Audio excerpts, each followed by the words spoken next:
Hello and a warm welcome to our special 50th edition of Eco at Africa. We are coming to you from the Gracia Gardens here in Nairobi, Kenya. Now, for almost a year, we have been featuring green story ideas from Africa and from Europe. That's right, Joy. All of us, you in Kenya, my team and I in Nigeria, and our colleagues in Germany have been busy tracking down and showcasing interesting ways of tackling environmental challenges. And in this show, we're also going to talk to experts who will give us the lowdown on what they think we need to do to help preserve our planet for future generations. So coming up on the show this week, we visit South Africa to find out why Africa's tiny penguin population is at threat of extinction.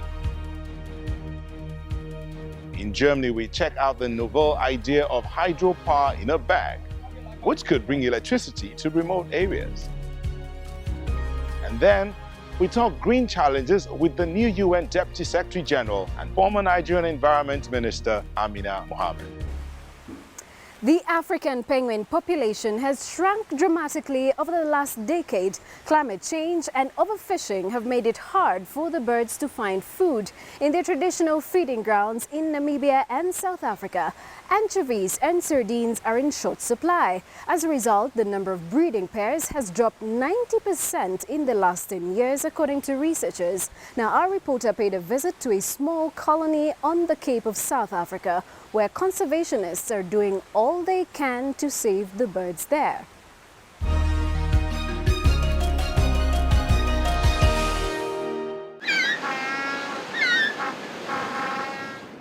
A penguin's life isn't easy.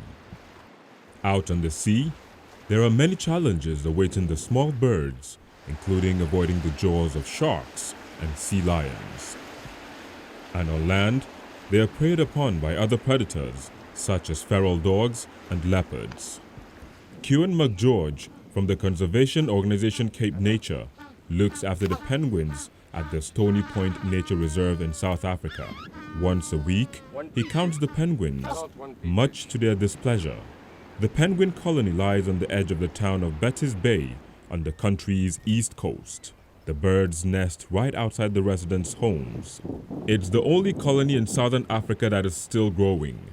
Populations in the 27 other known breeding grounds have shrunk or died out due to the diminishing fish stocks and increasing levels of waste, plastic, and oil in the ocean. The species is struggling. The species, we call it a sentinel species. It's an indicator species of how healthy our ocean is. Basically looking at the biomass. If the biomass is poor, the species is going to struggle.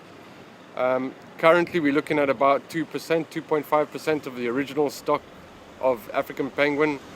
Dwindling food supplies are hurting the populations. Foraging birds often can't find enough to eat in the ocean. That can be deadly, especially during the molting season when penguins must remain on land for 21 days, unable to hunt. That's why the park ranger sometimes has to intervene to save some of the birds. It's in poor condition. He's a bit of an arrested molter, we call it. Basically, his wetsuit hasn't got the insulative properties. His feathers in pretty poor condition. In a situation like this, Kewan McGeorge gives the debilitated bird a fortifying meal by a feeding tube. Penguins play an important role in the ocean's ecosystem. Numerous other ocean bird species depend on penguins for their survival. Seabirds have this interconnectivity. We find that the penguins, your plunge diver, who they co-opt and hunt in packs to actually bring the food to the surface and allow the other seabirds to feed. This dependence is very important between all seabirds. If you lose the one, you lose the others. The Stony Point colony is accessible to tourists. People are able to get quite close to the birds without disturbing them. In this way, animal conservationists can raise awareness for their plight and appeal for support in the effort to preserve the birds. These guys don't have a choice. Big sea, big swell, they must go out and go and forage for their daily bread, basically. Regardless of trawlers, plastic, debris in the water, and the challenges faced with sharks and seals. These guys are dedicated to survive. But they still need more help. Simply establishing fishery protection zones off the coast would provide them with better food resources. If left to fend for their own survival, it might not be possible in the near future to observe the African penguins in their natural environment. Here in Kenya, biodiversity is also under attack. In an attempt to improve our lives and achieve more prosperity, humans fell trees, mine the earth in search of raw materials, and kill animals for their meat, their skins, and other valuable byproducts. Yes, Joy, that's sad, but true. Our actions are causing long-term damage to our environment. And one woman with a lot of insight into these things is Kenya's Cabinet Secretary for the Environment. Indeed, you had a conversation with her to find out how she thinks Africa can better balance the needs of humankind and nature. Let's begin by talking about environment and climate.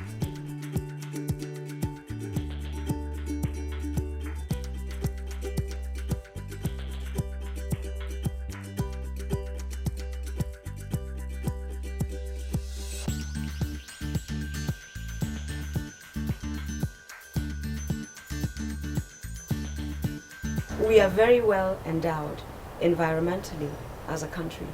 That also means that our weather patterns have been, on the whole, quite regular. But all of that has changed now because of climate change. Clearly, what we need to do is to understand and appreciate that these cycles are the new normal. We should not be waiting for the drought and then we start scattering around.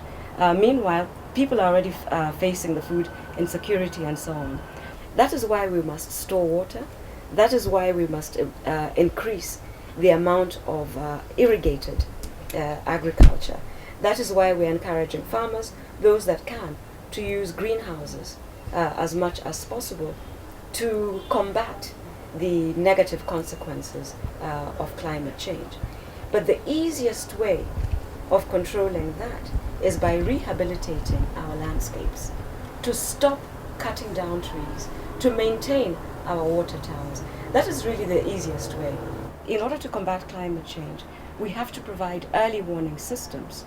We now have, in 17 countries, automatic weather stations that provide early warning in terms of when is it going to rain, how much rain can we expect.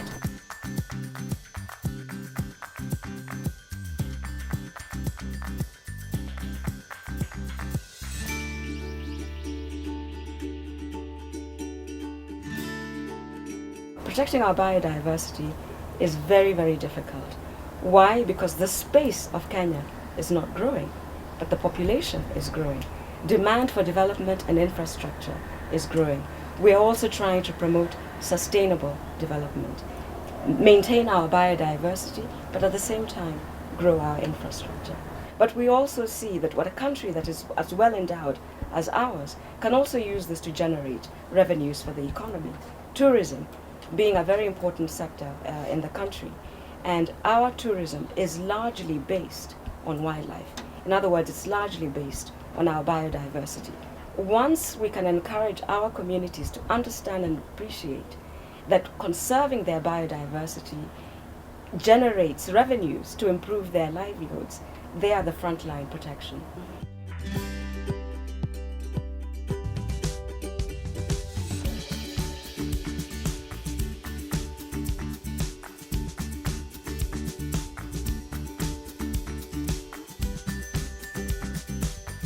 You are right in saying that we are seeing increased human-wildlife conflict.